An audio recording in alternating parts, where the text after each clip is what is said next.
asin.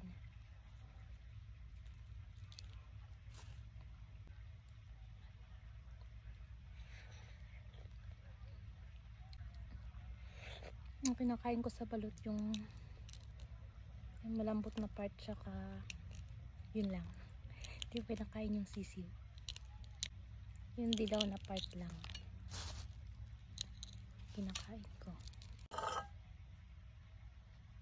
Ito lang, oh. Ito yung part lang na to yung kinakain ko.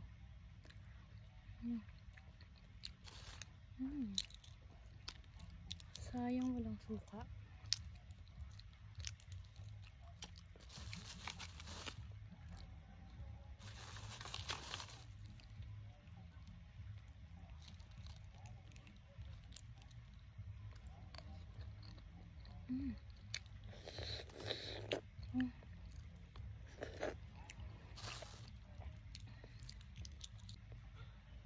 Saka dati talaga hindi ako nakain.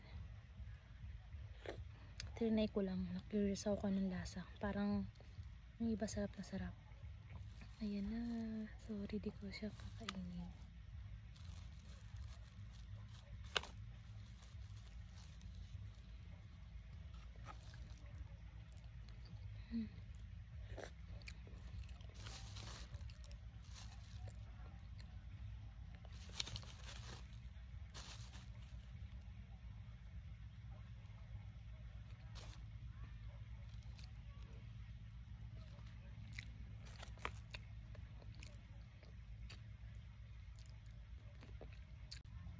Matigas.